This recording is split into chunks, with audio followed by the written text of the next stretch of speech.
So the doorknobs were as they were, but we did actually talk about Fuck it. yeah. But we Okay. did talk about it and it was the You same. did talk. Like, Okay. if someone's door was open, if you could like see into the hallway. So we did kind of think about the fact Because it's the same doorknob. It's the same fixture. Dude, Evan, we get it. But You're it's really a different impressed color, by the so doorknobs. I'm into it. No, I just love the attention to detail. You I think and that's fucking something... Dario Argento are the only people who've thought this much about doorknobs in cinema, dude. The search of the 3 missing Montgomery College students continues in Frederick County. And I got to play with your wand. It was great. Definitely fun. Oh, keep going.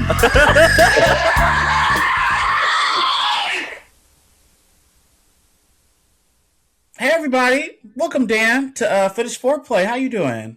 I'm fucking fantastic and very happy to be here. We are missing Mel though, who was just about to hop on. Oh, where's Mel? Oh, yeah. She literally just texted me saying, I'm just sitting down, ready. I got on early because I'm a fidgety little bugger, and I think if anything goes wrong, I see. I'm just fine.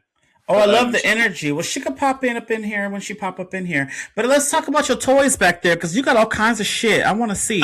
So you got some Frosty Frights. I was collecting those. Look at those. They're so fun. Wave 2, I didn't pay a fucking dime for them. I got them all through British Charm. Oh, wow. How'd you use that British Charm? Because you was in the UK. Do they even have Wendy's in UK? No, we do, but they don't give us the cool shit. Oh, okay. So how'd you get those? What British Charm you use? Who was you? I didn't want to buy meals, so I was went up. I'm awfully sorry, but I'm from Britain. I like collecting these things, and I was wondering if there's any way of buying them without the meal. And they generally go, "There you go." Oh. What up, Mel? Hey, what's up, Mel? She was trying to stop me getting them because this guy was after asked the manager. The manager's like, "No, we don't sell them till after 11." And this guy was fighting for him. He's like, "Rather I got you. I collect these for my kids." And he basically argued with the manager and basically got some out. Oh, we've got these two. They're not in. They're like already open. I was like, "They're the two I want." So yeah, give them. So yeah, didn't pay anything from. Awesome. Well, welcome, Mel. How you doing? I'm good. How are you? Thank you for having us. Thank you. Yeah, for sure. I'm excited. UF is right around the corner. Are y'all excited? Y'all coming out here to UF? I don't know. Y'all coming? I would love to. I haven't been to San Francisco well over 20 years, but yeah, budget. Got Quite you. a trek. And you guys are located in Britain, you said? Yeah, London. Yeah, London. Okay, yeah, I hear all the accents and stuff. All right, so tell me about y'all. How'd y'all get your start and everything? Mel, we'll start with you. Yeah, go on. Okay. Ladies. So, sorry. So, Dan and I met a couple of years ago, and it was kind of pure chance in a way. Like, he was looking for someone to help out on the shoot for Groupchat, and he spoke to a couple of people that we both knew, mutual friends at the Independent Horror Society here in London, and apparently the two people he spoke to both said my name. And we had never met, Dan and I. And I just got this random email out of the blue. And yeah, he just told me about it. He seemed really formal at the time. And I was like, oh, I don't know. It might be a bit too formal for me. But, then we just started talking about like D&D. And I'm a huge D&D fan. Like, I'm a massive tabletop gamer as well. And then that just kind of took away all of that fear from me there, and we just kind of just went straight into it, didn't we, Dan? Yeah, it was. Yeah, it was a proper pick it up and fucking run thing.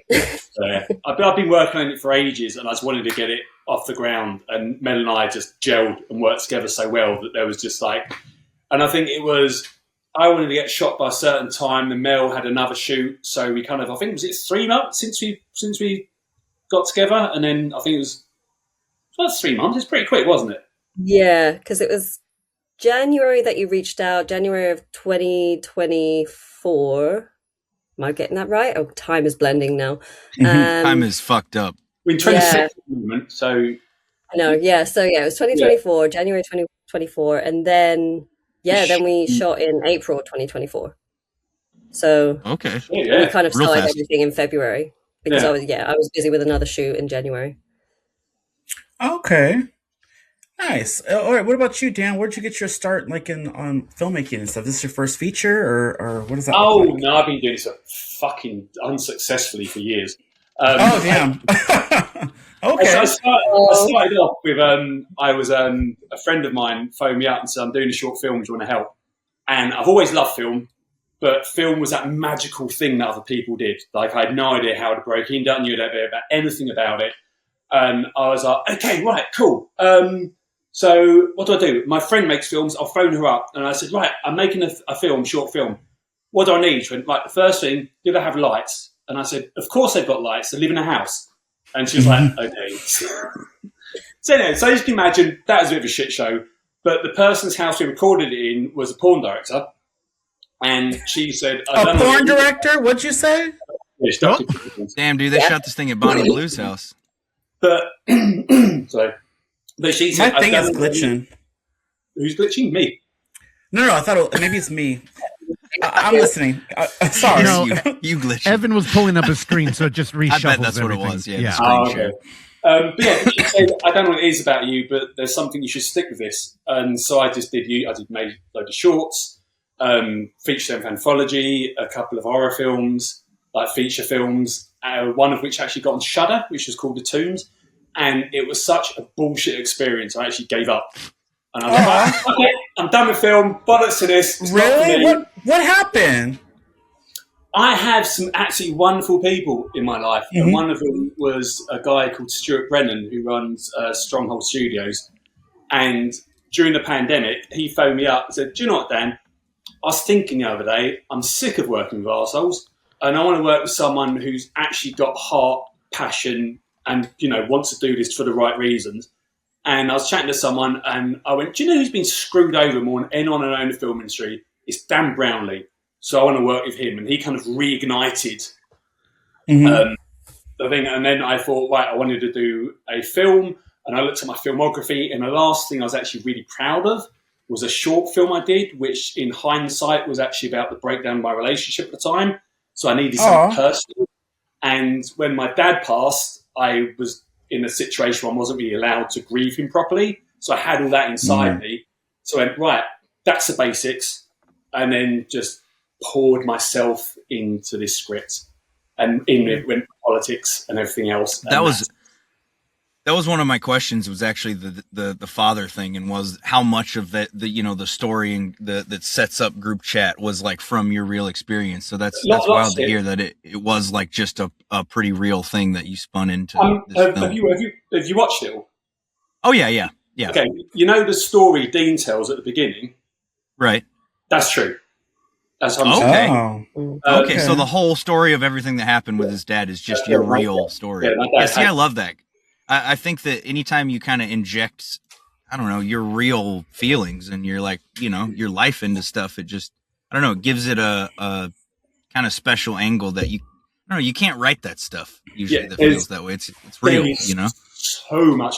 When we were watching it in Black Sunday Film Festival, I was so tempted to jump up on screen and go, that's for this, and that's for this. And what they're saying is their part. The thing is just Kaiser Soze with my life and influence.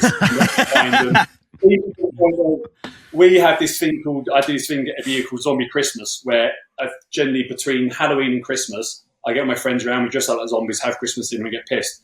Now, my dad died 3 days before that year's Zombie Christmas, and my friend Marcus was the one who raised the toast to him, which is why Marcus in the film is the one who says to Michael, which is my father's name. Oh, okay. So, yeah, so much. It was all my grief went into this film. And then with it, the politics that I believe in. I mean, it was a very, very, very political film. So there's so much stuff in there. I could probably rattle on for 2 hours just with all the bits and pieces. But there's stuff like when one of them talks about, why don't we have that game you did before with the goblins as the troll leader? If you look behind Dean, there's goblins and trolls because they're part of the mythic legions I collect. And all the mythical characters actually named after characters in the Mythic Legion toy line. So, yeah, it's just fucking filled. I should do a director's commentary, but yeah, you should. Pause it for 5 minutes so I can talk, and then unpause. Okay, so yeah, there's a lot of personal stuff in this movie. Then Groupchat, we're gonna be showing that here at UF9. But so also you're into D&D. So there's a lot of stuff that you love and your personal that you brought into this movie. So talk about your love for D&D. I know Russell, he likes playing D&D and all that tabletop stuff. So yeah, let's talk about that a little bit.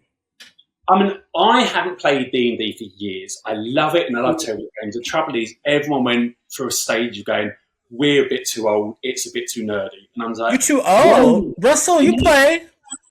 Russell not too old. Yeah, some people do, but my friends just didn't. So I still have a love for it, but I haven't really. But luckily, people are slowly getting back into it. I've been playing Hero Quest a lot more, getting a lot more into Warhammer 40k. I've actually got a bunch of toys. Oh, what is that? Oh, you have figurines of it. Oh, hell yeah. Oh, cool. Russell, you looking? Wait, hold on. Are those action figures or are they the minis for the game? Oh, they're Joy Toys. Let me just go and grab one, my favourite one. They are 1/18 scale. Oh, that's cool. Oh, hell yeah. Okay. They are now brilliant. But yeah, anybody could get into that. But figures if like you that. play the game, are you actually painting like your full squadron of like 120? No, I've only got a Death Squad. So I've got Okay. a small board and a Death Squad. I don't know anyone enough to do armies, but I've kind of got a little Death Squad. So it's kind of like you get board that big. Yeah. It's like a starter pack. Yeah, I'm there with you. I have like one unit of ogres that I have painted that I put in a glass case, and I'm like, I'm never playing this game. It's a commitment. You can't do anything else. You cannot have another hobby. It just has to be Warhammer.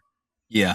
If you're getting big, yes. But I like lots of things. I have lots of little bits and bobs that I do. So there's again why it's just a Death Squad.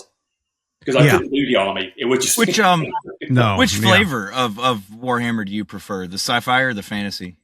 I like 40k.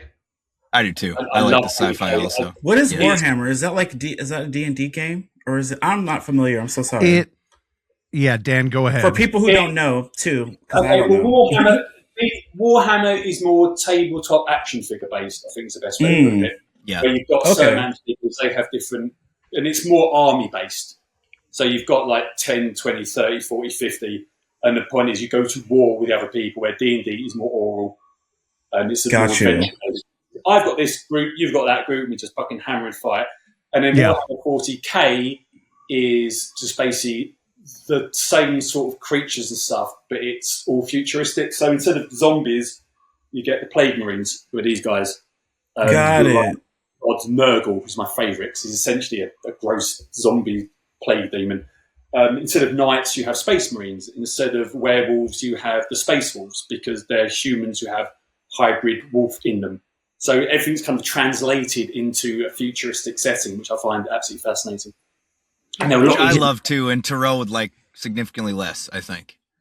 Than the regular talking? Because it's sci-fi. The 40k is like the sci-fi Warhammer, and you're not a sci-fi guy. I feel like the fantasy might be more your... Yeah, I think fantasy, because I wanted to play with Russ. I wanted to be a vampire, mermaid, wizard, drag queen, wizard, and I thought it would be so cool. And Russell said I could do it. That's what you said.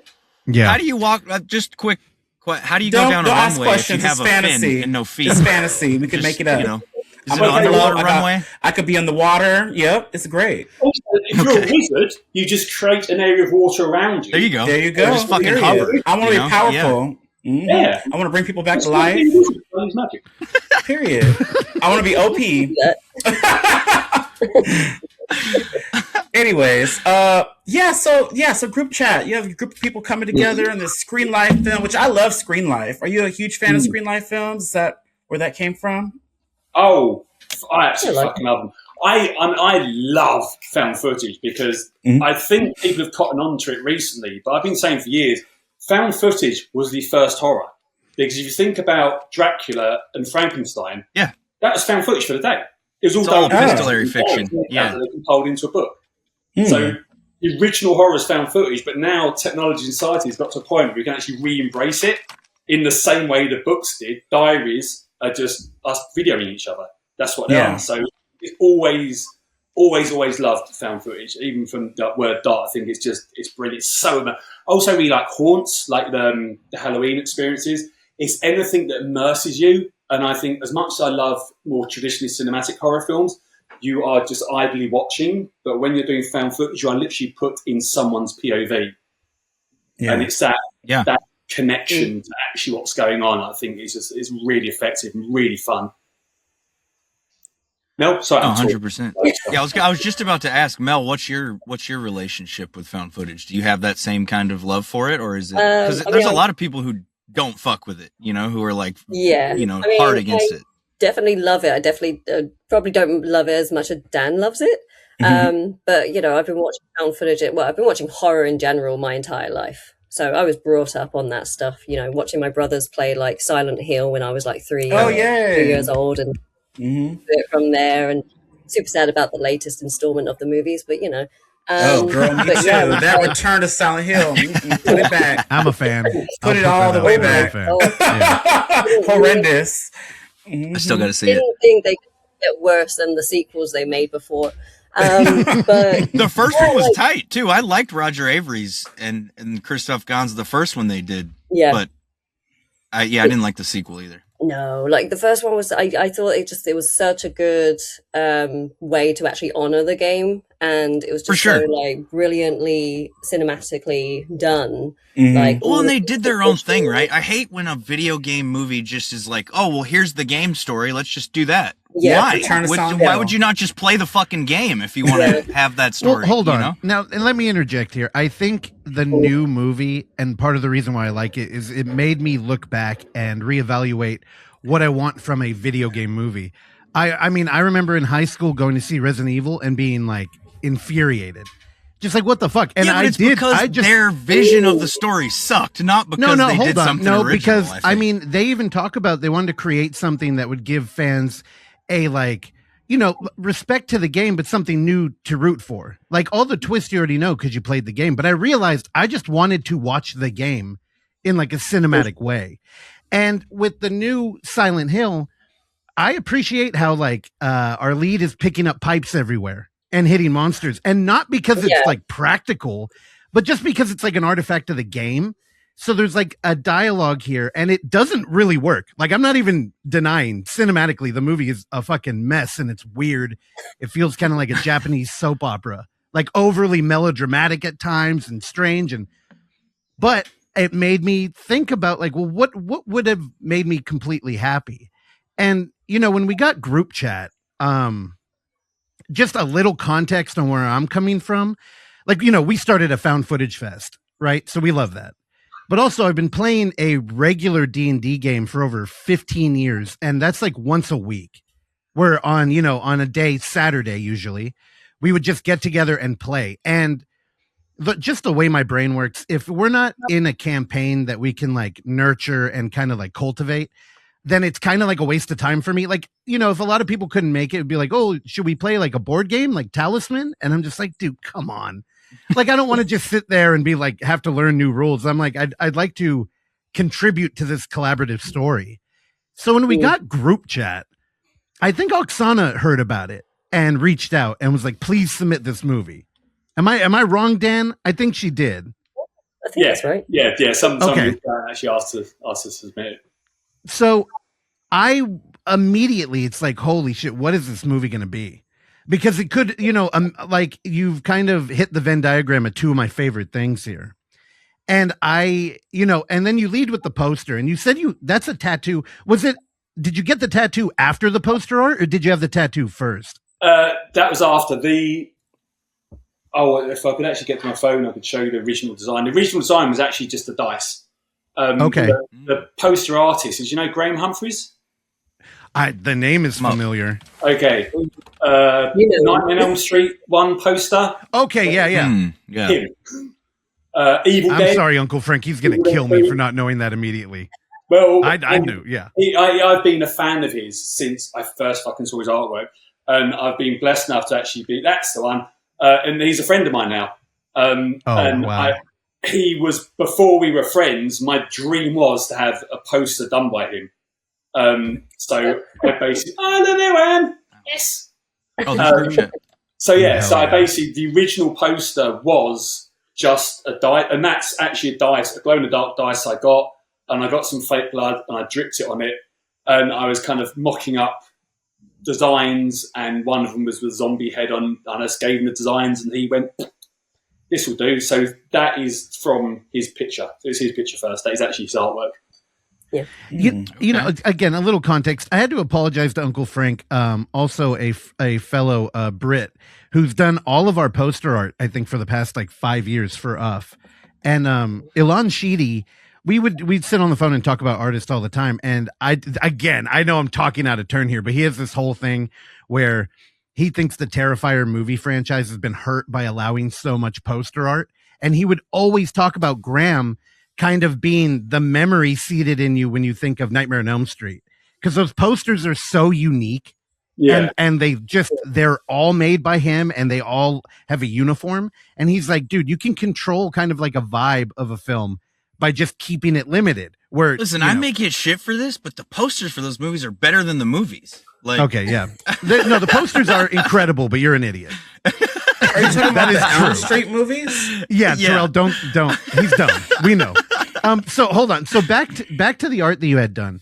Why a D12? Yeah, there you go. That's the original poster. Oh, okay. Oh, wow. Yeah. So wild how it's came so far since that. And I was trying to find ones, and I really badly photoshopped my zombie face. But I love that the dice stayed. Like, shout out to Graham for keeping that central, you know, you had the dice as the central item on the poster, the only item on the poster. And so that's tight that he kept it in there. You know? There's the numbers on it. There's 5 people in the call. Okay. There's 6 dead bodies. 6 people die. What was the rest? We actually had them all down. I think one number doesn't match up, but the rest of them, we were actually going to lie and make something out for the number. I think we were going to say there were 9 spells, but there's only 8 or something. Like, God damn it! Well, we thought there was, and then we realised there wasn't, and we were like, shit. What do we do now? We put the dice in.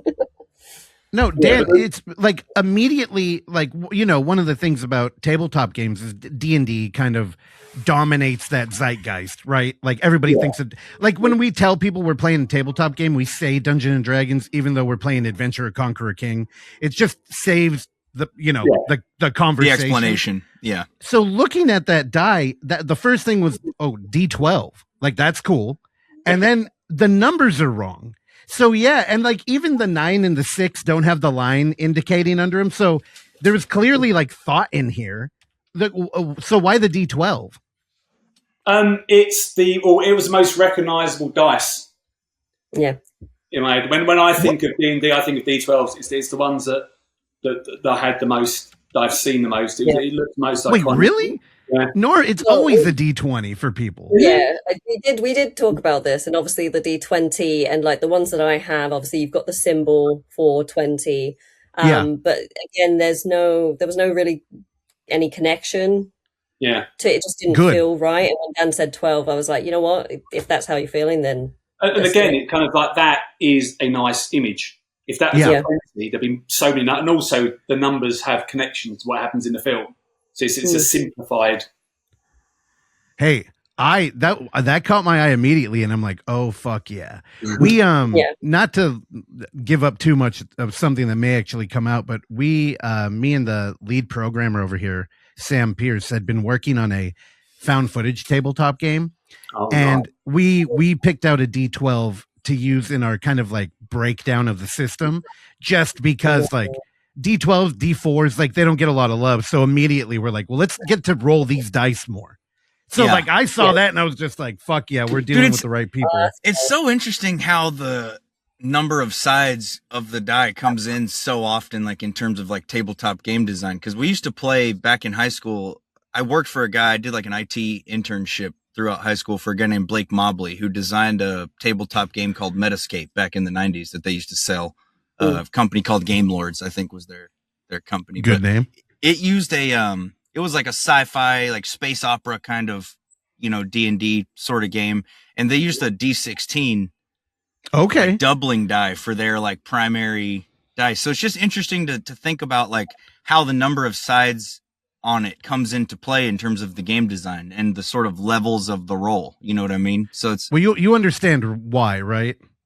No, like no, it's no, all yeah, probability and stuff. Yeah, exactly. So, and the more sides, the more kind of variance you can have in the roll, you know? So that's why I sort of loved the D16. And he had, they they did some sort of patent on it where this D16 was different from the rest, and that one of them was like a crit roll, and one of them was like a, you know, whatever the opposite of that. I don't think you can patent that.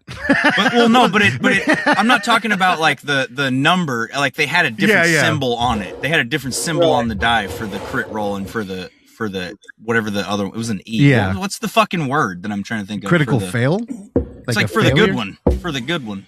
A critical hit. You're right. Is it still crit? They used a different word for it, I think. Of course they do. It's because all of the culture is centered around D&D, and you want to make your own way in. Sure. Yeah. But no, anyway, long story short, I just think it's cool how the sides of the die come into that game design. And I think it's cool that you implemented that in your story here and sort of how you structured the poster and the movie and all that. I think that's cool that you took an element from tabletop and translated it into your film. You know? Especially because you don't actually see them roll the dice.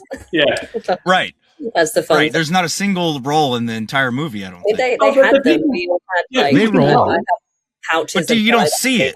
You don't see the dice. Yeah, you don't see it. Kind of, yeah. So when I realized that this was going to be a Screenlife movie, my first thought was Roll20. Like, was Roll20 already a thing when you had made and for anybody listening, Roll20 is kind of a product of broader Wizards of the Coast trying to like gamify tabletop games. I don't think they're really interested in that anymore, but it's kind of like a Zoom platform where you could share a map and have like dice rollers on the screen. Yeah, and immediately that's what I had thought of, but I'm sure there would be licensing issues, but you kind of took it in a different direction. Yeah, this is the first I've heard of that. Oh, okay, yeah. What's it called, Russ? Yeah. What's up? What's it called? I'm going to pull it up. Roll20. It's like Zoom. You know, here's the thing, and just to keep from going down a weird tangent here. Oh, I love weird tangents. Go for it. Okay. Well, the problem is that, you know, if I'm sure everybody's seen the show Freaks and Geeks, right? Oh, well, yeah. At the end of that show, there's like a weird connection made where they bring in an unlikely player into a tabletop game, and they kind of reveal that tabletop's really about hanging out with people. Like, it is collaborative storytelling, and I tend to take it like a little too seriously, but it's just an opportunity to hang out and kind of be doing a thing. And Roll20 illustrated how important table conversation is. Because once you're in a Zoom call like we're doing right now, and you have headphones on, you realize how hard it is to talk over people. So it completely kills any table chatter. And it kind of like, you know, a lot of fun character details or like plotting or strategizing or joking just are completely eliminated because nobody can, you know, it's like, who's talking? Okay, better be important. And then when somebody's really like chewing up the scenery, you feel it in your bones and you're just like, what am I? And it's so easy just to do like play a video game behind and just be like, yeah, I'm listening. So not a fan. I actually think the way you approached it was more engaging for a cinematic story too. Oh, thank you.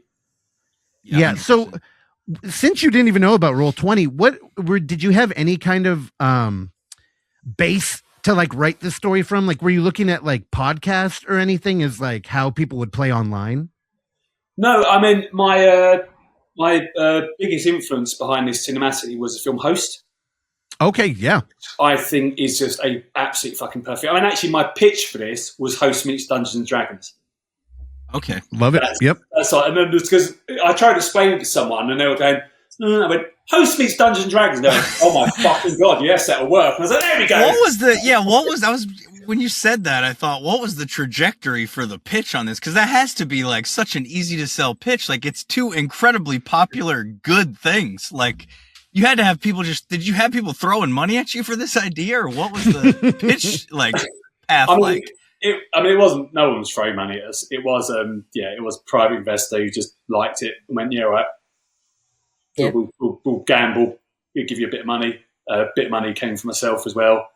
But yeah, it's, the thing is, it's really hard because it's not difficult, too difficult to get money off rich people.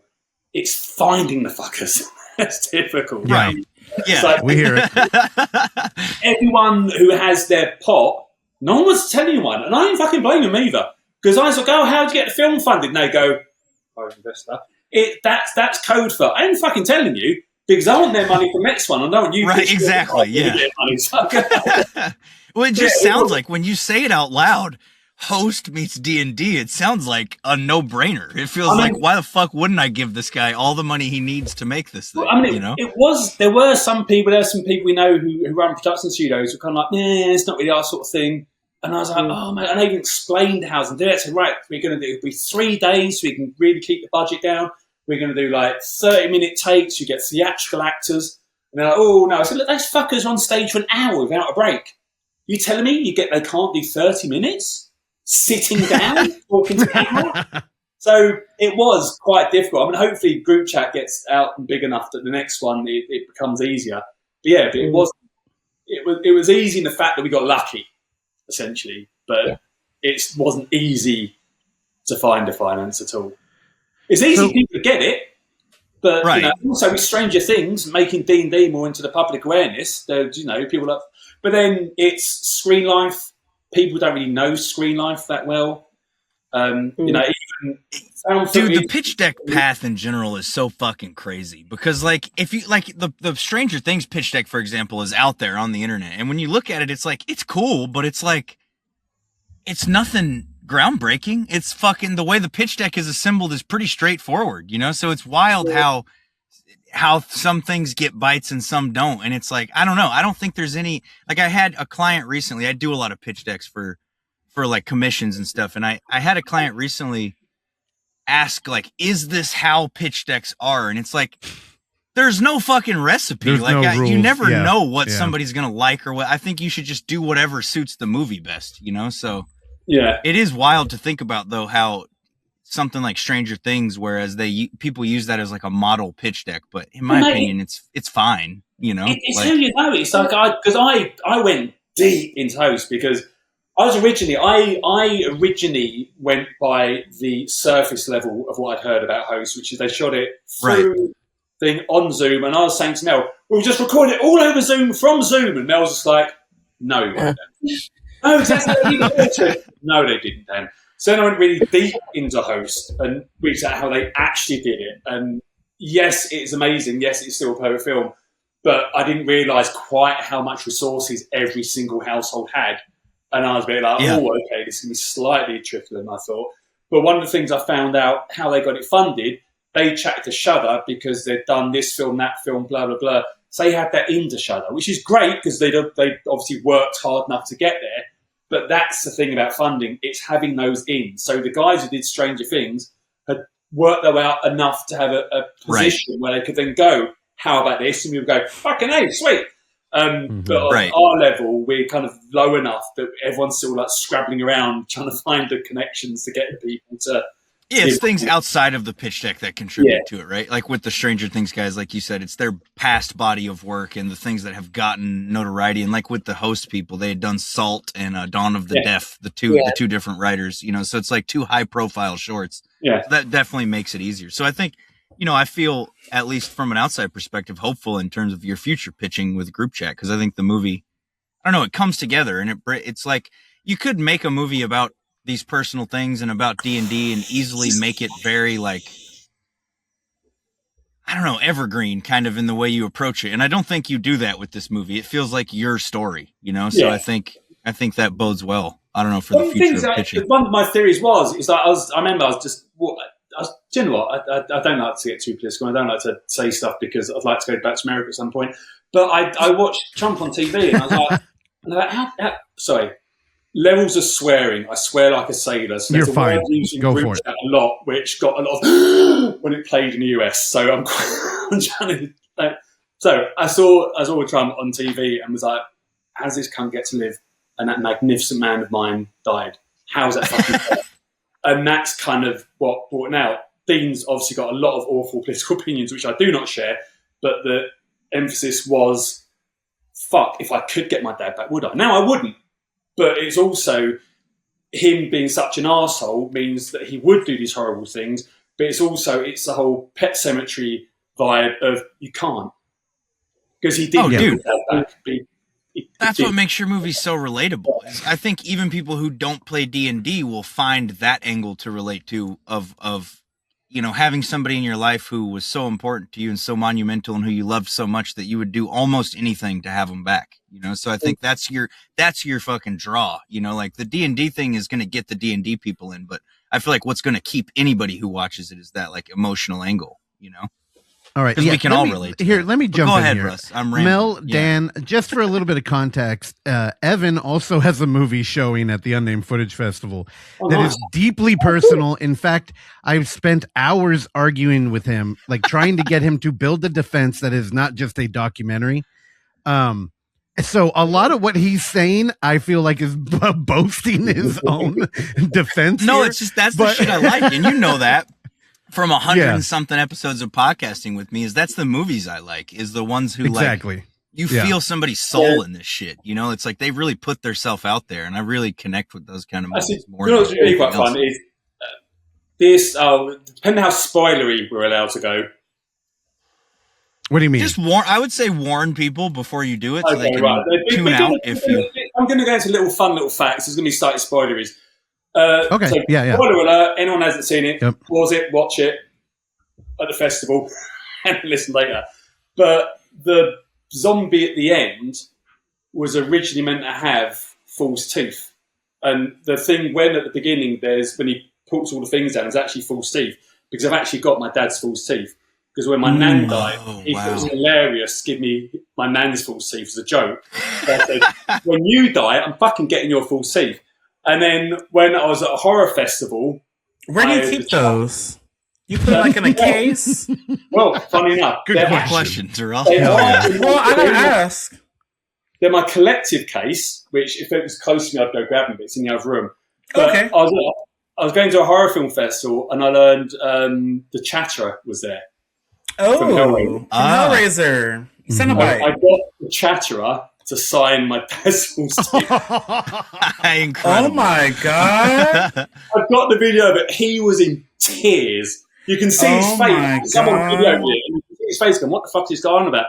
I pulled out the false teeth, and he just went, He's just gotta be the only pair of real false teeth he's ever signed. Like, and what now, the fuck? when I go to see, whenever I've seen the other Chatterers, other things, and someone's going, oh yeah, this is my buddy Dan, he got him to sign his false teeth. I said, you're the dead false teeth guy. He talks about you so much. You're like his favorite. Oh my God! You made it. You gave him a memory. He gonna remember you. So those teeth are in the film, and originally he was meant to, when the zombie came back, the point was to give something personal back, and he was meant to put the teeth in, and then the zombie was meant to take a chunk out of his neck. But we were running so tight on time, we're like, we cannot fuck this up or do this effect. Just had no time, and that's why he breaks his back. Yeah. But originally, he was meant to put the false teeth in, which actually my dad wasn't literally put the false teeth in, but he was going to like open the box, drop them, and then into the zombie's mouth. Was your dad a horror fan? Yeah. Oh yeah. Not as much as me. He's the one who watched Vincent Price with me as a kid. He actually run his own. He was in shipping, but he also did little side businesses just for shits and giggles, and he actually run a mum and pup style video shop. Okay.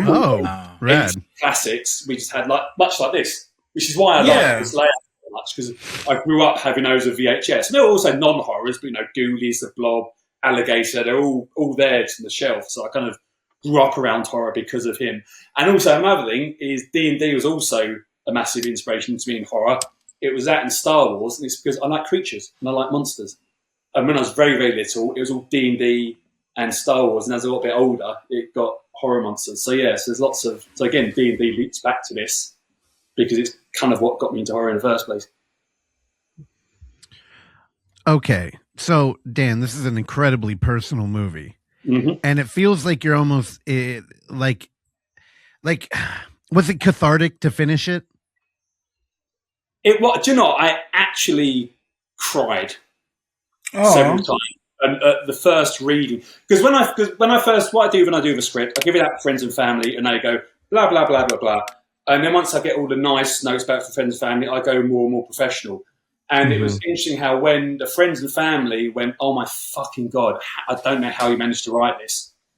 But as it got more professional, they're like, oh my God, this is fucking amazing. So I know I hit the emotional beats and the cinematic beats to make it a good film. But when the guy went to Michael, I teared up because it literally, that was my friend said 2 days after he toasted him. So a lot of it in there did really get me because it's real. That, a lot of that stuff actually happened. It was pretty fucking traumatic as well. So yeah. So you bring in Mel, and Mel, you come on as a producer, and what kind of producer were you coming on as? Like, I know there can be like the money kind, there can be like the set designer, or like the caterer kind. Like, what kind of hats were you wearing here? I mean, it was a bone skeleton crew, so Dan and I kind of were juggling everything under the sun. So, I think Dan originally was looking for a first AD, and the people that referred me to Dan, I'd worked with them on a producer / first AD situation on their films because same sort of thing, it's lower budget, and people gotta keep changing hats during the day on set. So, and producer and first AD is you have a lot of similarities in kind of what you're doing on the job, so kind of works out, makes it a bit easier in a way, kind of streamlines things. When you have a director who's so personally attached to the material and you're a first AD, how much are you like trying to wrangle him or like keep his head forward or? That laugh means yes. I know. I mean, the main thing, I think Dan and I actually spoke about it before we went into it, and he was like, because obviously, as we can see, Dan loves a good chat, and I think he warned me. He was like, one of your main jobs, I really need you just to stop me from talking so much on set so that we obviously remain on time. But it wasn't that bad, I don't think. I think once we got on set, it just, we just kind of went in there and we just knew that we had to get stuff done. So it just kind of kicked in, and yeah, it was fine. But there was a couple of times where I think I kind of just pulled you slowly out of the door and be like, right, quiet on set, let's go. But now, you said you like tabletop games too, right? Yes, I do. So you and Dan, obviously the way you met, I'm assuming you've never played in a game together. No, which is, that's weird. So or not. When you saw the script, did you have any like questions about the play style? Because one of the things, like if you're listening and you've never played like D&D or anything, one of the cool things about this culture is that whatever you're doing in your dining room or in your mom's dining room or in your parents' basement, that might be you might be playing that game in a completely unique way. Like I know you have a rule book, but everybody kind of their own culture bleeds in. And I thought this was a pretty unique way to show a tabletop game. So as like, when you're coming in as a first AD, did you have any like notes on just the play style?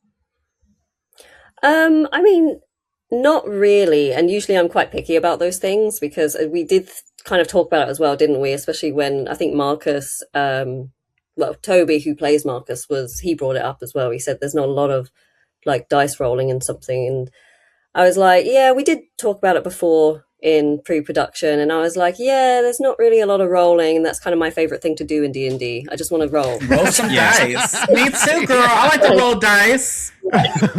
Not craps, Terrell. We're playing D&D. Well, the dice are kind of you've made all these decisions and all these things have happened, and the dice is like you're on the edge of your seat seeing how it turns out. That's the fun part, is seeing how if it's going to Evan, I didn't know you played D&D. When did you play D&D? And I haven't played what since do you high school. Play as an ogre? I didn't play.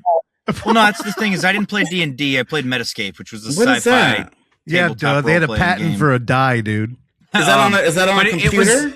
It was very, to compare it to something you've seen, I would say it's very Alien flavored, very Geiger-esque in terms of the way the creatures were designed and the way everything looked.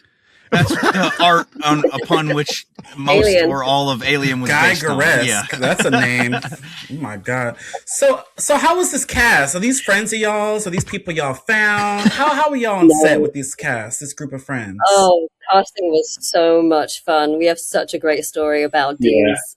We like stories. Let's do some stories. Let's do that.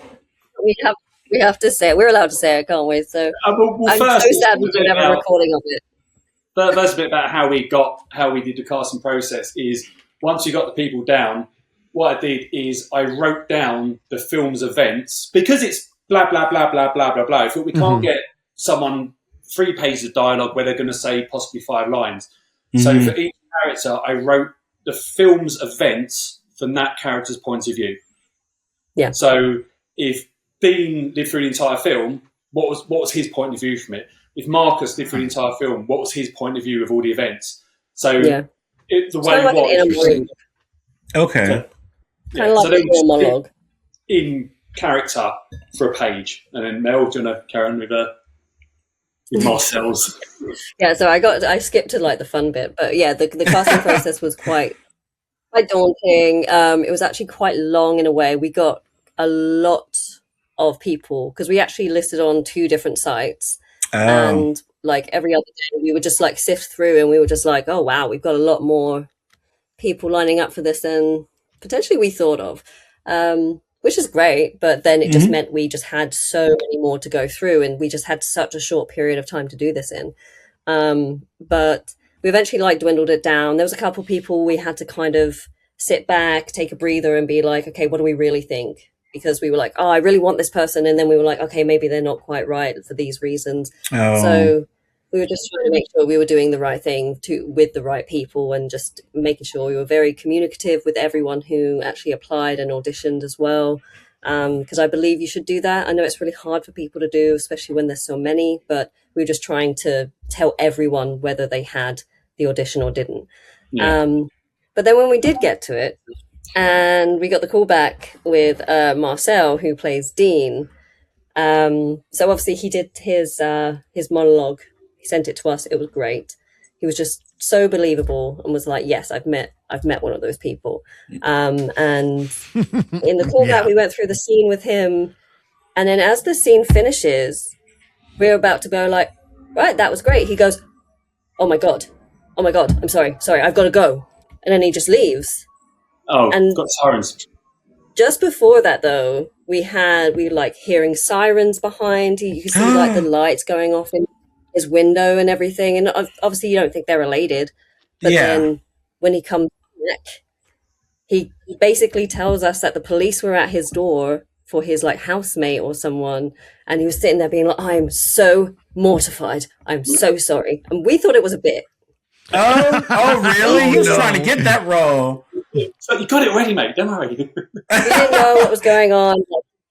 He's literally at the end of the scene, kind of like almost still in character as he's telling us he has to leave so dramatically, and we're just sitting there on the pool going, "Is this part of it?" He basically got swatted during the fucking meeting. That's wild. So was his roommate like a serial killer or something? What happened? I want to know. We have no idea. He didn't give us an update other than everything's okay, apparently. Supposedly. Got it. It could have been okay, it was a mistake, or okay, she's behind bars now, everyone can relax. We didn't quite. Yeah. Oh! Yes. Damn. Okay. Like, we can't give the story justice. I wish we recorded it. It's just so good. We tell everyone. Yeah. And you never asked him when you were filming? I would have asked. Yeah, he didn't really go into detail. Yeah, he went, it's okay. Is this all okay? Sorry. Yeah. No, it's all fine. She's fine. Got it. Okay. But another fun bit of info is Cassie, Amy Tara. We had, because it was meant to be, it was all taken in 30-minute takes, we had an amazing action coach called Jennifer Jones. And she worked with the actors for like over a period of 3 months, 2 months, there it was. But she was like training them, this and the other, getting all the best characters out of them. Then 9 days before production, the person, after we had our technical rehearsal, the person playing Cassie, went. Just, sorry, can't really? Don't think I'm right for the character. And we were like, fuck. We are filming in 9 days, there's contracts being signed, people are being paid, blah, blah, we're absolutely fucking shitting ourselves. And then, again, the guy mentioned Stuart Brennan. I said, dude, look, we're screwed. We need someone. And he sent us 3 actors. One was from Wonder Woman. I don't know what the other one was from. Wonder Woman? Yeah. And he said, yeah, that's one. She was one of the Amazons in that thing. He said, if you can get anyone, get Amy. And so Amy is professional stuff. So she was like, yep, cool. Send the script to my agent. She's very cool about it, very calm. Agent loved it. She loved it, agreed to it. So she only actually started learning the script 3 days before we shot. Damn. Yeah. Damn. And I'm looking at her IMDb right now. She's only done one other movie other than this. So that's wild that I think she did great for learning the script so fast and having such a small body of work. I think she was my favorite character maybe in the whole thing. Yeah. She's professional, Evan. Yeah. She fucking nailed it. Yeah. I mean, they all were, apart from the donkey buggered off 9 days before production. But hey ho. Oh, Yeah. Unforeseen circumstances, Dan. I want to ask. This is when Mel goes, Dan, shut up. Don't badmouth people. They left five Lean Well, as somebody who does a lot of like faux Screenlife stuff for other people's films, I was just curious, what was your approach with that? With how did you shoot the Zoom stuff? Were you in it? Did you have all these people in a Zoom call? Did you fake it? Because there's a lot of ways you can go about that in terms of building the structure out. Cassie's room. This from here is Cassie's room. Oh. Yeah. These have been painted. They were these black shells were actually her shells. Well, so you caught that? I didn't catch that. Okay. I could take this computer off and take a tour. No, don't do all that, Dan. We good. So room behind me. I didn't clock it.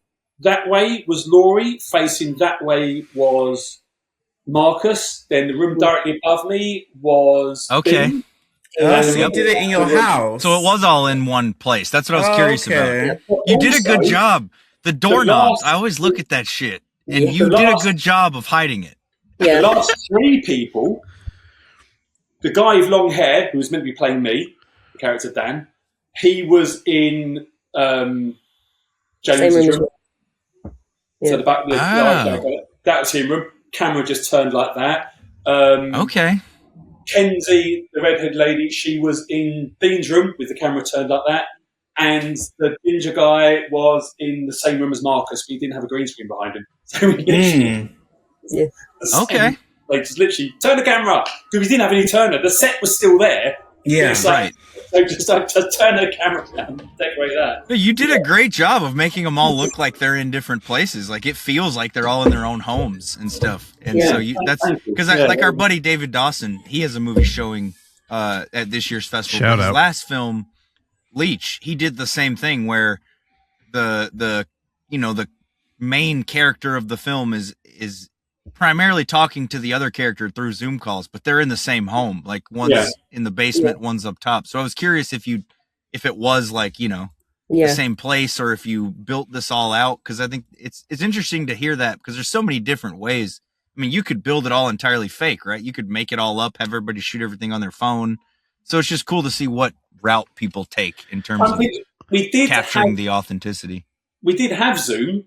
So everyone could see each other like this, but we had Zoom and everyone had a camera just above the computer camera. But this was just for people could communicate and get their cues. I think that's how they did Host, where everybody had their own camera, but they also did a Zoom call so that it felt like the real thing. Yeah. Yeah. Again, Dan, I think the most important thing to note here is that you are a horror fan, and the movie didn't immediately be when we watch a lot of indie horror, and the worst thing in the fucking world is when in their front room they have like a Halloween poster and you're just like, God, it like ruins any immersion immediately. And I don't know if that's just because we watched so much, but the minute you jumped in the call and that was your backdrop, I'm like, oh dude, how would you let that production design go to waste? You could add so much value to every frame. And when we're locked in a Screenlife movie, we're looking at everything. Yeah. We're like combing the room. So, yeah. Which is why I mentioned the doorknob thing, because I've seen other movies. You're just weird. No, I was not looking at the doorknobs. Well, dude. no, I've seen other movies not take that level of. Maybe the door was already like this, but correct me if I'm wrong. One of the doorknobs is painted black, and one of them is not. Did you do that for the movie, or was that doorknob already black? So the doorknobs were as they were, but we did actually talk about it. Fuck yeah. But okay. And it was the same thing. If someone's door was open, if you could like see into the hallway. So we did kind of think about the fact because it's the same doorknob. It's the same fixture. Dude, Evan, we get it. But You're it's really a different color, so I'm into it. No, I just love the attention to detail. You and fucking Dario Argento are the only people who have thought this much about doorknobs in cinema, dude. Well, no, dude, it really is. Those kind of Well, details are what sets apart. Anything. Yeah, well, it sets apart like the in-world camera films who kind of think about all of these external factors versus the ones who just shoot some shit, you know, like, and I think it's represented in the film in terms of the film feels real and it feels like all the people are in their own place. It feels like a real conversation. It's funny because Evan, almost what you're touching on is like the beginning of Screenlife. Like, if you look at Collingwood's story, dude, we're 20 years into it and people still fuck it up. No. Well, here's the thing with Collingswood. This is a movie that predated like Skype. So they were imagining what like a cyberpunk kind of like we're talking through a computer would look like. They had a made up OS, didn't they, in that movie? Yeah, like they made up the whole, But on top of that, their rooms looked like a perfect kind of like stage production, like tableau, like everything, like every part of this character is represented in a poster, like stuff on the show. Like it's overdone. Like it's too much. But you know, it looks cool. Where now in 2026, where everybody is actively on their phone, you either get a mix of like somebody like me, where I'm actively trying to present something, or you get somebody who just does not even give a fuck. And it's like, it's dirty back there and it's just a mess, or you get somebody obviously in an Airbnb or I'm proud to be part of the 1% who's looking at doorknobs, dude. Yeah, dude, you can take that to your grave. there was a lot that went into the backgrounds. Like for one, it was low key set around Halloween. Because at the end, the guy goes, "There's fucking idiots dressed as zombies," because he doesn't believe in all this bullshit. He's like, it's bad. So I needed to be low key set around Halloween. That's why everyone's got a bit of Halloween decorations in the background. But there are bits in the background where I've got, if you look in the back of Cassie's room, there's this woman called Ain't This Fun Art, and she does like Archie horror things. Now, if you look in back of Cassie's background, there's the Midsummer woman in the flowers. Yeah. And if you look at Dean's, there's a guy in the bear, because they're both sacrifices. Then Cassie has a cute teddy bear downstairs, because I have this teddy bear in every film. It's my first funded film. Dean has a gory one upstairs. So there is a lot to look in the background. In the back of Cassie's room, there's also the guy I mentioned, Stuart Brennan. He does this thing called the Necromancer Universe, which is all basically D&D. And that's kind of why the in-world game's called Necromancer. I've got a copy of his Orc comic in the background. So there is the attention to detail is insane, but most people don't fucking know unless they've got me blabbering at them. But like, as I said, like a lot of the characters they talk about are on shelves in the background. There's tons and tons and tons of little stuff all dotted around. So yeah, it was really important. Okay. So you've thought about everything in here. Now I'm going to go back to Mel's internal thought about the lack of dice rolling. Because to me, now there's a couple moments in this movie where the DM is kind of railroading the game, and he's just like, "Oh, no, it's the whole thing, dude. Don't cut me off. He runs the whole game. No, we're not talking about doorknobs or nothing. But the way they played is wild. The DM just runs it all. So hold on. So here's the thing, and nobody protests, and to me, it was reading kind of like this dude just wasn't, we're in the spoiler territory. He wasn't really interested in people having fun, or or allowing any randomness to happen. And I'm like, man, that's either like an oversight or like a fantastic way to tell the story with like subtext through characters. But I was begging for somebody to like plead and be like, dude, I don't have like an armor class. Like, what the fuck? Like, well, it's gotta be because the only thing the lead cares about is not the game. It's the ulterior motive, right? He doesn't give a fuck if they have fun. Like, so I think, Cassie does kick off. Mm-hmm. Yeah, she does. Why are you doing this? Why isn't there more options? She's read about this game. She knows about it, and he puts you in a place. It's why at the beginning it was important. He sort of goes when he shows the toilet. Hey guys, I feel like I'm being a bully. Yeah, can you please back me up? So it's just pure manosphere manipulation. Unfortunately. Dan, it's funny because when you guys were auditioning him, you're like, "Oh, I've met that dude before." Man, out here in California, we have a convention called DundraCon, which is like a gaming convention. It's Valentine's Day weekend, oddly enough. I guess they think that's when their crowd is free. But you go out there and we're playing tabletop games. It makes sense, honestly, to think that crowd is free on Valentine's Day. That was such low hanging fruit, and it's been the joke every year there. But I've played in a couple of games where you try to be like, well, can I try this? And the DM's just like, what are you doing? Like, no, you can't. There's no imagination allowed. And it kind of, when I saw this dude, I was like, fuck, man, it's bringing me back. Like this. Is that how you played, Dan, when you played? Was it a very DM ran thing? Because when we played Metascape, like Blake was very, whatever we decided he would roll with it kind of thing. And so that's the only kind of tabletop I've ever done. I've never played a style where it's kind of like predetermined for you more. Mine was like that. Was it?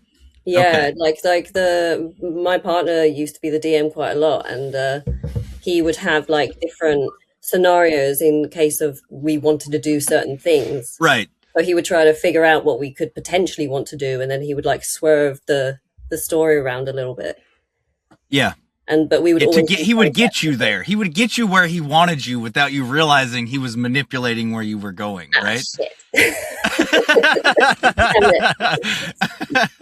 No, I think that's the difference between like a good DM and a not good DM, is that they trick you into thinking you got there when really they did probably have a pool of predetermined scenarios that you but we were ended always up like, at. you're always pushing the boat and being like, well, I want to do this, I want to try and do that. Like, I disagree with you there, so I'm not going to do anything now.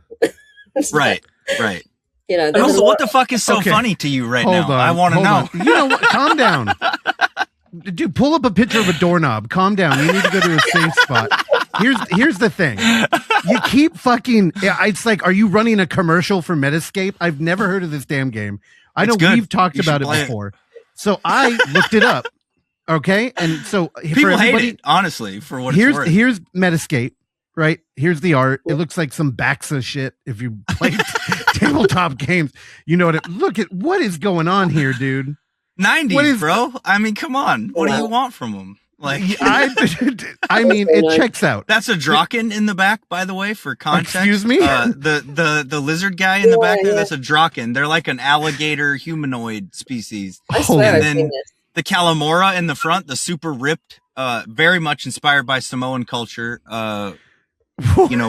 race of characters what who is come this? from like Moana, the planet Calamora. So let's get back to Dan. Hold on, no, Terrell, hold on. There's a space. Hold on. I have a question. Hold on, I'm working somewhere with this. So Evan, Reddit pulled up their top thing, and it said, "Oh, don't pull up Metascape on Reddit, dude. Don't do it." What is the worst tabletop RPG system you've ever played, and why? So the first one is. Mine would be Metascape. Oh, it's 14-sided. I was wrong. It's not 16. Hold on. Calm down.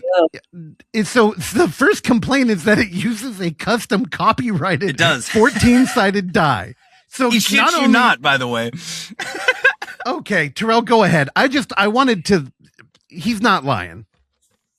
I just wanted to ask Dan about, y'all were talking about all these video games and stuff, but Dan, are you working on a game yourself? The Necromancer game? No, we were, one of the many ideas for advertising was to try, we were actually going to try and create a campaign for it. People playing I saw like the characters, the melting man looked cool, and I was looking through your little website you had. I was just wondering. Oh yeah, well actually, funny enough, the web... Mel, can we talk about the Insta? The what? I mean, it's an awkward one. We had this whole plan, but at the time, like Dan and I are both working 9 to 5s. I'm now freelance, and Dan works 9 to 5 as well. And we just keep up with the work of it all. So we wanted to fool people into thinking this was actually a real game. Oh, I like that. And then that's awesome. How did that ever fit with the theme of this year's festival? Holy shit. Mm-hmm. Yeah, that's why I brought it up. I saw it. I was like, oh, video game. If you go to the bottom of the website, there's actually the Necromancer symbol, and you click to it, there's a trailer. So, really? Because on it, this site, yes. Yeah. Period. Yep. Okay. Yeah, my brother did that for us.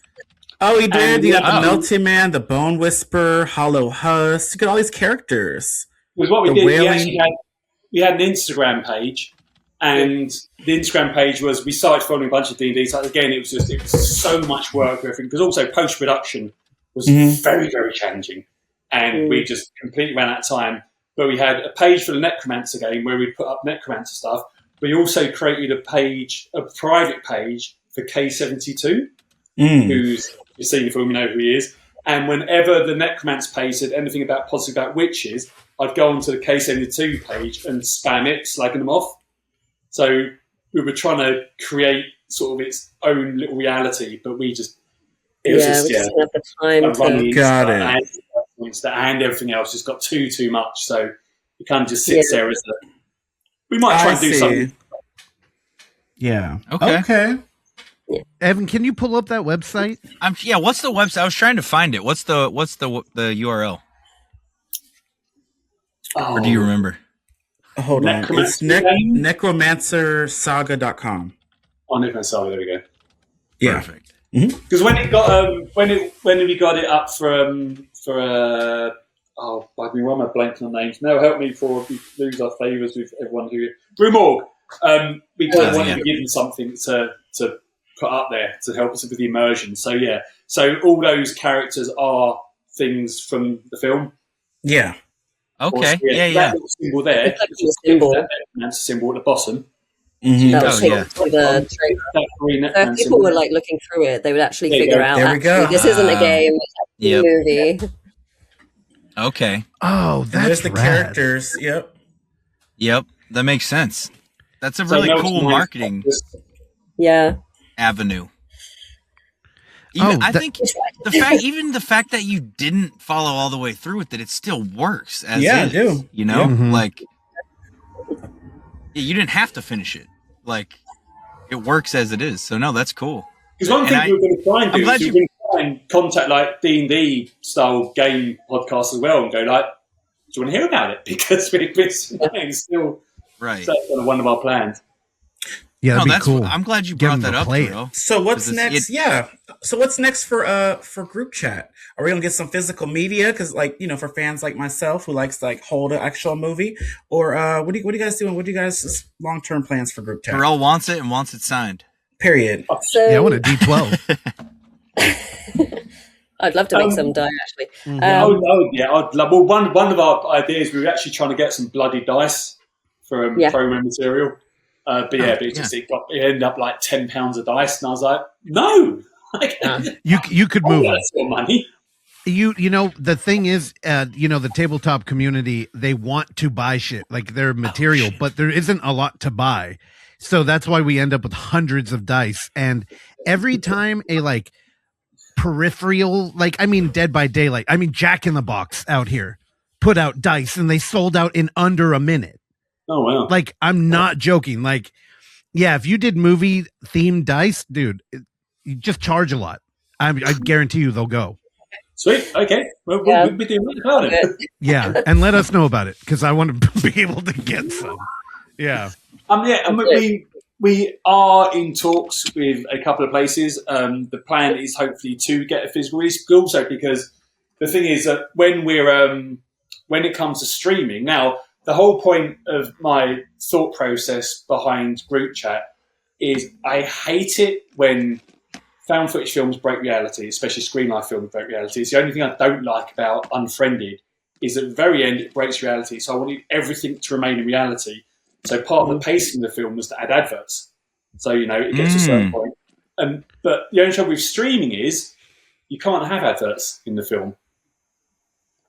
So you can, but there's some weird standards in different areas, and there's going to be our adverts. One is a real advert, and one's a fake one. Looks real. Yeah. So we're going to actually have two versions of the film. So a Blu-ray makes a lot of sense because you're going to have the streaming version, which will have adverts in it because that's what they do, and there'll be the festival version, which will be the one that's playing at your festival, and then we've got behind the scenes. So a Blu-ray makes a ton of sense for this film. Oh, yeah. Yes, it do. Plus, Mel and I, we could do director's commentary. There's a bunch of stuff. There's so much stuff we could do. So we'd love to do DVD because there's so much stuff we could pile on. It won't be just like, you've got physical media. It's physical media with a ton of extras. So that's something we're definitely looking at. And we are in talks about streaming as well. We've got a couple more festivals to hit up. So end of the year perhaps, hopefully, if things work out. Festival run, streaming, Blu-ray. Yeah. Okay. Awesome. Yeah. Love it. Is there any other sneak peeks or stuff that you guys could drop before you guys go? What were you going to say, Evan? No, I was just going to say before we let him go, I had to get out the Metascape box set, dude. I mean, why the fuck not? It was right there. God. You know? Dude. Fucking show off some of the, you know, the miniatures that go with it and stuff. There's all kind of, it's a great tabletop system, and I think people should check it out. It's dead now, but you should still check it out. So. I'm pretty sure my brothers played that, to be fair. I do. Hell yeah. Your just to backtrack massively, ages ago, you were talking about, you were talking about dice with unique symbols on. I was at this thing called Salute, which is like a tabletop game convention, and I had the best D6 I've ever seen. So instead of 1, it had for fuck's sakes. Yeah. You already say, for fuck's sakes, I know it is. That's this is the patented Evan, the patented die that they made. So remember I said there was a different word for a good crit. It's a tremendous. It's a T. Wow. And then the crit is a C. So it's a dreidel? Yeah.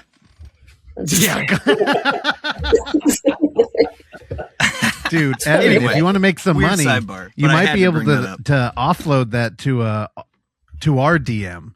It looks like online it's going for over $50, but I have 2 sealed ones. Oh, wow. He gave what, us. Are they a sponsor? What the fuck is this, dude? What? No, I mean I worked for the guy. He was my friend.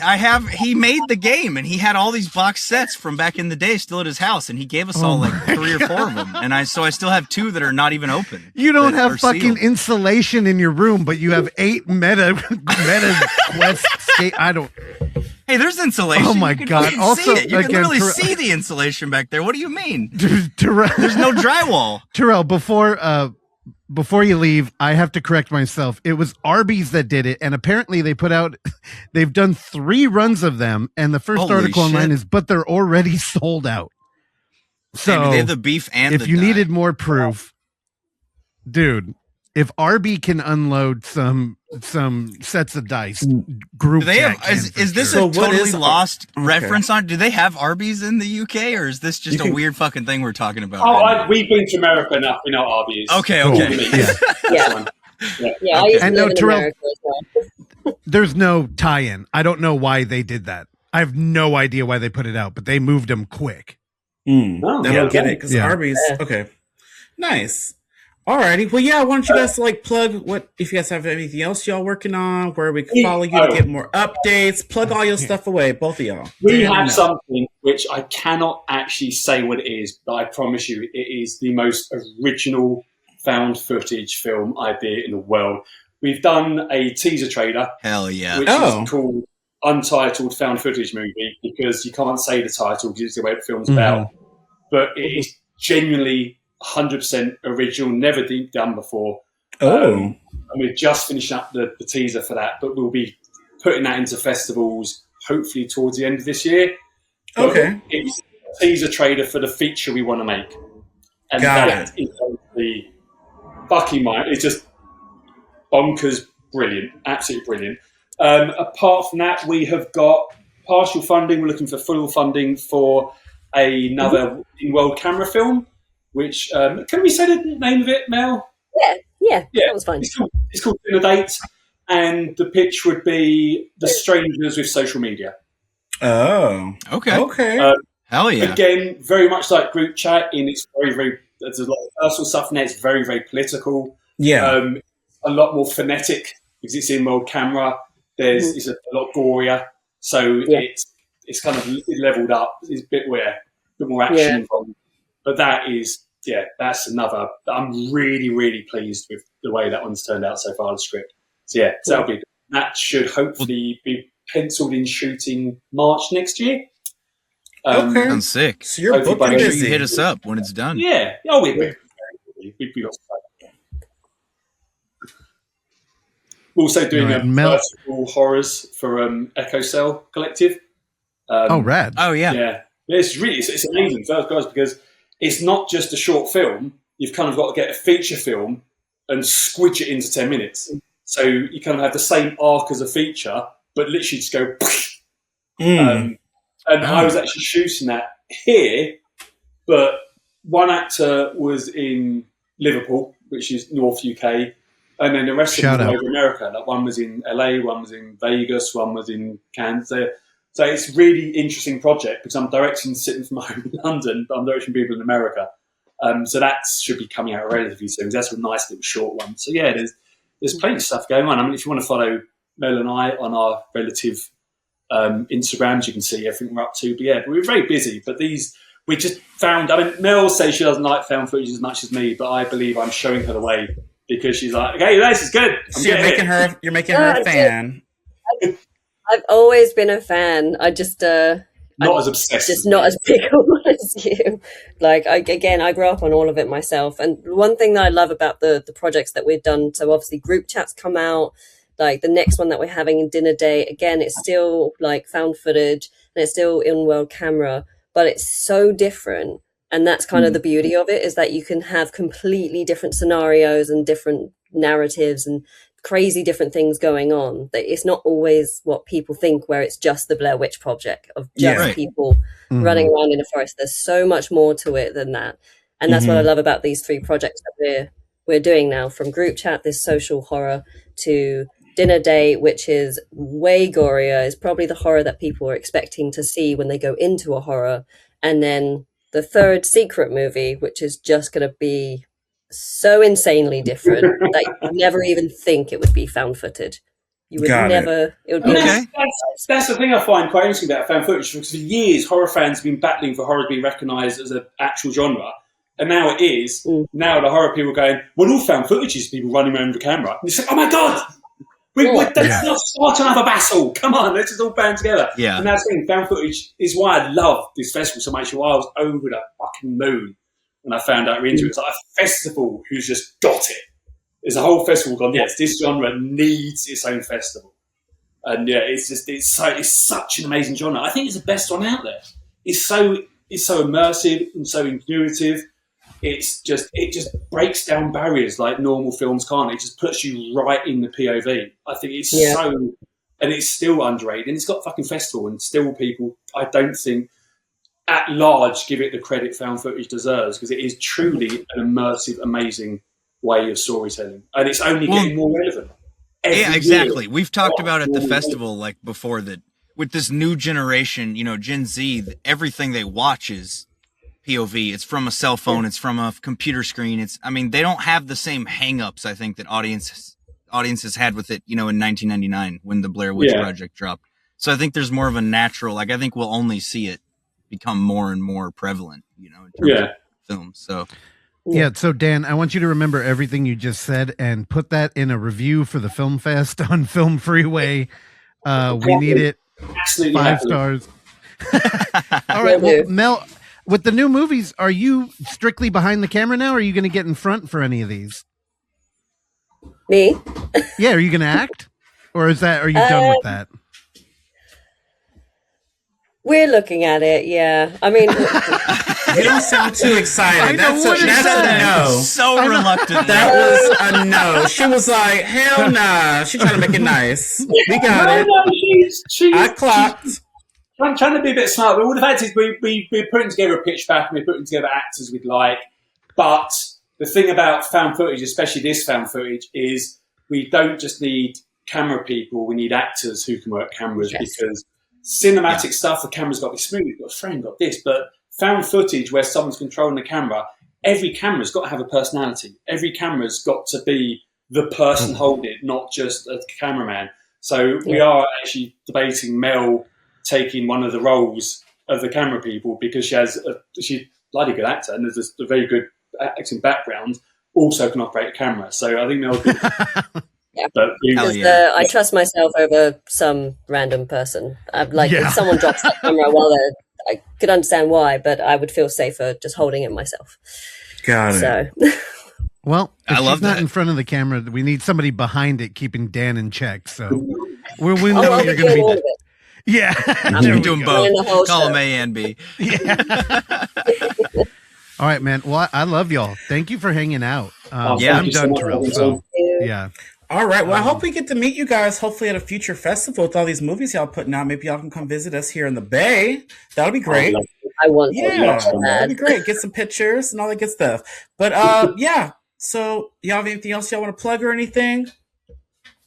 No, just love for your festival and everyone go support it. Period. And Thank hell you. yeah. Don't just see us, but vote for us though. Well, we appreciate you guys coming to chat with us and sharing your film. I'm excited for everybody to watch it. But yeah, that was it for this week's Footage Foreplay. We'll see y'all next time. Bye. Bye, everybody. Bye, y'all. Mm-hmm. Thanks for listening to Footage Foreplay. If you enjoy the show, please consider leaving a review, sharing it with a friend, or simply hitting like. These small gestures are a great free way to support this mayhem, and if you find some footage we should be fondling, email us at footageforeplay@gmail.com. Check back every Tuesday and Thursday for new episodes, and remember, don't skip the foreplay.